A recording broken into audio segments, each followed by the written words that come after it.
What's up, guys? Welcome back to a brand new episode. I'm your host, Disco, and today we are going to be talking about the 2024 presidential election. Now, I know it's a bit early considering that it is literally like less than 2 years away. Actually, we can get a pretty good. Let me get it accurate. When is the 2024 presidential election? It is 703 days, 8 hours, 21 minutes, and 15 seconds away. Now, we have to discuss it since Trump decided to run for a third term. Although he's going to be facing a lot of challenges because how the 2022 midterms came out for him, and how the potential of a Ron DeSantis election could be at hand. Now, we do have a bit of an idea how things might go out based off polling data, although polling data has increasingly become hard to predict. I mean, I can go through 538. I can go through all the states, assuming that it lets me. So let's just go to Alaska for the heck of it. Maybe not. Arizona would be better. That's the 2020 presidential election. Here it is. Oh, we don't have a oh yeah, we do have a DeSantis. It's dead even in Arizona, but Trump kind of leads in a lot of them. Well, DeSantis actually kind of hurts his. This is the only state I know that DeSantis is like, oh wait, this is actually hurts him more than anything. Excuse me. Anyways, but yeah. So based off for generics, let's say for a generic one, we're gonna add another uh, color, which is gonna be battleground. Battlegrounds. There's more than one. It's gonna be purple. Now, like solid red, I would see as Alabama, Arkansas, West Virginia, Kentucky, Tennessee, Louisiana, Oklahoma, Nebraska at large. Nebraska's third. North Dakota, South Dakota, Montana, Idaho, Wyoming, and Utah. Um, I would also see Mississippi along with Indiana, Missouri, and Kansas as solid. I see Washington, Oregon, California. I actually now see Colorado as being solid, along with Hawaii. Well, Hawaii's always been solid. Illinois, New York, Vermont, Massachusetts, Rhode Island, Connecticut, New Jersey, Delaware, Maryland, along with DC. Now, for our likely states, uh, that would be South Carolina, Florida, Mississippi solid, Ohio, Iowa. I said Indiana at first, but I'm looking back. I'm like, no. I said Nebraska's first. Iowa, Missouri, and Kansas are weird because they're narrowly. I actually said Montana. Montana would be likely, but I could see them being solid. Montana, Utah, and Alaska. The Alaska is definitely likely. For actually, I forgot Maine's first. For likely to be New Hampshire, Virginia, for Minnesota, New Mexico, along with Maine at large. Now that leave all of the all now the next states I'm gonna be predicting are either gonna be lean or tilt or even toss up, where they're just too close to call. I can't predict them. Yeah, and also it's too far ahead in the future. That would be Nevada, Arizona, Texas, Georgia, North Carolina, Pennsylvania, Michigan, Wisconsin, Nebraska second, and Maine's second. I know Maine has been getting more and more Maine second has been getting more and more Republican, but based off the previous election, it can flip blue if you have the right candidate. Now, this is just like generic stuff. This is like if the generics were able to go for it. Now, I mean, here's the first scenario. We have a Joe Biden scenario where Joe Biden, weirdly enough, decides to run. He's going to be 81 by the time he runs. I do not think he'll run, but just as a weird case scenario. Now Donald Trump will be also too old, be young enough to run for president. I mean, like, what's the legal age to run for president? 9,000 years old. Um, he okay, 1946. Let's say okay, he'll be in time. Okay, damn it. he'll be in time, assuming he's not dead. He'll be 78. Oh, I could just add 2 years. Duh, my God, I'm an idiot. I had a calculator on my side. I have two monitors, so that's why. Based off my predictions, so what would happen if Joe Biden was to run against Donald Trump again? Well, if Donald Trump goes on his same platform of being like, oh, yeah, I'm going to be this person that's going to destroy democracy again, because unlike someone like DeSantis, he can actually hide it. Donald Trump can't hide it. Now, I'm going to get rid of all the battlegrounds first. Maine second would be lean. Pennsylvania would be lean as well. North Carolina and Georgia would be lean. That would be a huge. North Carolina would flip. Michigan would be lean, although that has lean more to likely. All of these states would be solid and likely. The Wisconsin would be a tilt again. Texas would be likely. It's the only state I could see that being so likely. Arizona would be kept in the lean column, while Nevada would actually be kept in the Democratic column. All of these states would be in these categories. Nebraska's second. I have no idea where I put that, but likely again. This is where it'll go. Ohio is pretty solidly red. I cannot see that them voting so far. Florida would be likely. Virginia. I can see Colorado voting solid now. Single digits for Alaska. Sorry if I sound sick. I'm a bit sick. Anyways, but there is another scenario where, well, I do not see Trump winning another term for president after his huge involvement in the 2022 midterm elections and failing it so hard. It would be difficult for someone like him to be reelected. For Joe Biden, there is a Joe Biden versus Ron DeSantis, where DeSantis has a huge advantage over Trump of being young, so that resonates with younger people. Uh, there'd be a lot more solid votes. I mean, like there's West Virginia, Indiana, Kentucky, Tennessee, Missouri, Kansas, Oklahoma, Arkansas, Louisiana, Mississippi, Alabama, South Carolina would go solid. Nebraska at large, first and third. North Dakota, South Dakota, Montana, Wyoming, Idaho, Utah, and Alaska. He already has a 125 electoral votes by then. California would be solid for the Democrats. New York, Vermont, Massachusetts, Maryland, and D.C. For likely, for DeSantis, so usually Democrats are at a better position when it comes to solid votes. I mean, like if you add all the actual solid votes that could go for the direction, it's about 158. But I mean, we just got to look at the past election for the Senate in both in Washington and Oregon. I mean, these are likely margins. Wyden hasn't won by this low of a margin since in a while. This was actually solid at one point. Oh, they must have done a recount. But yeah, it hasn't been this. It hasn't been like this. I just kept a spare map. For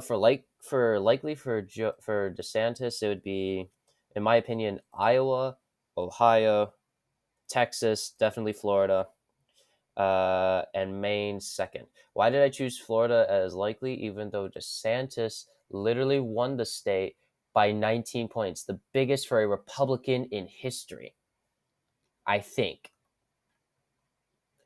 But it's definitely like one of the biggest margins for an incumbent in history, in Florida's history. But remember, Florida is still a swing state, and I forget to add Hawaii in there. My apologies. um, Florida is still a swing state.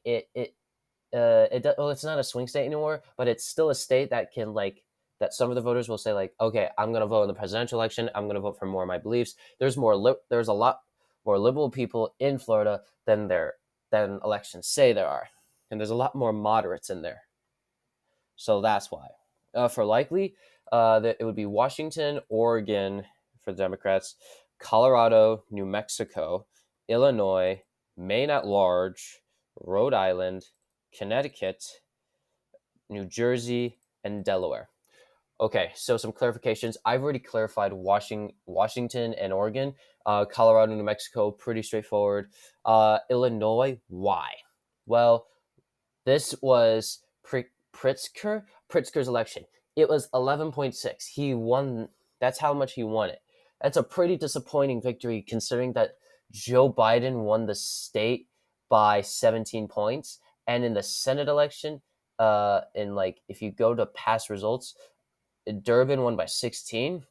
But if you look at the Senate election from the past Tuesday, it was Duckworth only won by 14.5. The state is part of the Rust Belt, therefore getting redder. Rural areas becoming redder, cities becoming bluer, and suburbs becoming a weird mix. Now, it is going to be interesting how things play out. I can see Illinois flipping, but it would have to be. But I could see their electoral vote would have to be so low. I would see them losing the state once they get their votes come 15, because there'll be enough people in the rural areas to possibly outvote the cities. So yeah, what about some lean states? Well, Wisconsin, a traditional swing state. It went for Trump by it was the biggest state for Trump in the 2016 election by 0.76, while 0.22 and 0.72 uh, uh, for the tilt margin. Another lean state would be North Carolina and Georgia. North Carolina is a traditional swing state. Trump won it by 3 points, while he also won it again by 1.3. In the Senate election, Bud only won it by 3 points, which still cements its swing state role even in a no midterm wave year. And for Georgia, they elected a Democrat to a full 6-year term, and the runoff election hasn't happened yet, so I need to wait to see what happens there. But Georgia is getting bluer, as past election results have shown. If we just go back to 2004, it was Bush won it by 16 points, while Barack Obama lost the state by only 5 points. That is a huge swing. That's a near 10 point. Yeah, that is a 10. That is a bit over a 10-point swing to the left. I mean, like, Democrats only got 41% of the vote, while Bush won like 57%. Then it went to 52-46. That is a huge swing in just that short of a time frame. Now, the next two states I'm going to classify as lean. They're not shocking. They're not groundbreaking. They're just pretty obvious. Nevada and Arizona. Why? Well, Nevada has shown to get redder because of the Latino vote. The Latino vote is getting redder and redder. Wait, did I seriously not add? I am in. Oh God. Okay, I messed up on one of my okay, let's a sidetrack here. This is Tilt Democrat. My apologies. Okay. Yeah, now we're back on track, and Virginia's not on here. Ah, crud. It'd be lean. My apologies. Okay, now where was I? Yes, getting back to predicting. So why would I say Nevada and Arizona? Well, Arizona is a traditional swing state now. Nevada is also was a traditional swing state. It is still a traditional swing state, but Nevada is shown to get redder and redder. When Trump lost the presidential election in 2020, Nevada was one of the few states that shifted towards the right. Now, along with California, Utah, Hawaii, Florida, DC, Illinois, and Arkansas. I mean, yeah, you can tell that Nevada was one of the few states to just barely budge over. But yeah, it's still budged over to the right, no matter what. A budge over to the right is a budge over to the right. So yeah. And then in the Senate election, I mean, it only went to Cortez Masto by 0.78 margin, while the Republican was expected to win since he was winning in the polls. And in the governor's race, it flipped, and I am not choosing Oregon. Damn it. Okay. And it flipped. I mean, it's a trick. When was the last time a Democrat's ever been elected to the governorship in Nevada? It's been so long. I am just going to go through. It was the first time someone I mean, Democrats last before 2018, the last time a Democrat won the governorship in Nevada was 1994, and then for the first time in 2018, and then go straight back. It makes sense. It's Nevada's weird. That's what I'm trying to say. So yeah. What about some lean states? That would be Minnesota, Michigan, Pennsylvania, and New Hampshire. Michigan and Pennsylvania is going to be a bit dodgy, along with Virginia. I think I'm going to change mine into likely. Yeah, likely. My apologies. So yeah, it doesn't change the outcome, but it just changes how many electoral votes are there for that. So why did I say these states are lean? Well, Minnesota has been getting more Republican. I just don't see it flipping, along with Pennsylvania and Michigan. I Michigan's governor election was pretty dang impressive. So like whoever Governor Whitmer endorses, that's who she's gonna. That's a lot of their supporters are gonna go there. Although with the fact that Dixon was there, Dixon is very similar to a DeSantis type candidate. So put that into perspective in Michigan. Will Michigan want that? Toss up on that part. Uh, and Josh Shapiro, I mean Mastriano, the governor's race is you can't apply the governor's race to the presidential election because Mastriano was such a far right candidate that he was destined to lose. But if we go to someone like Fetterman versus Oz, where Fetterman was a pretty liberal, who's pretty liberal, and Oz would try to shift his viewpoints to the middle, and I will quite add did it impressively. But yeah, but to put into that perspective, it would be a lean category. I don't see a Republican wave, but I could see I see a shift. So yeah, uh, I so yeah, but there are also other scenarios where you can get I mean, there are other scenarios where both of these candidates don't even run. You have a whole list of possibilities of who might run, potential campaign issues. I mean, we'll go to the Democratic Party. I mean, oh god, this is the wrong election. Hold up, give me 5 seconds. Give me 5 seconds. So yeah, I'm back. So we got a few other candidates that could potentially run for office. I mean, we only have one declared candidate, who is Jerome Sigal, which is he's from the University of Maryland, College Park Research Scholar. Yeah, I don't see him running. Who's the only person that has publicly expressed interest was Joe Biden, which, to be fair, is he gonna run? I mean, he's old. There's no denying that. Some other potential candidates could be Cory Booker, Pete Buttigieg, or Roy Cooper, who is the current. Okay, let me get this right. Right. Potential candidates that I could see running are Cory Booker, the senator of New Jersey, Pete Buttigieg, the former mayor of South Bend, Indiana, and current Secretary of Transportation, and real life boss baby. Roy Cooper, the current Democratic governor of North Carolina. I don't see John Fetterman nor the former mayor of New Orleans, governor-elect Wes Moore, Alexandria Ocasio-Cortez, possibly John Ossoff. They're both pretty popular, and Bernie Sanders, assuming he can deadlift his normal amount. I mean, he's pretty old, so yeah. I mean, the rest of them, I don't see running. Raphael Warnock is going to be a bit later. So yeah, now we do have that's 7 candidates I just list off as potential. Now we'll go to the Republican primary. You already have Donald Trump as a possible frontrunner because he already declared his candidacy. Yeah, he already declared. The only other declared candidate was Corey Stillman, the Secretary of State of Montana. Here are some other ones that I could see running. Liz Cheney, Chris Christie. I do not see Ted Cruz, the dildo himself.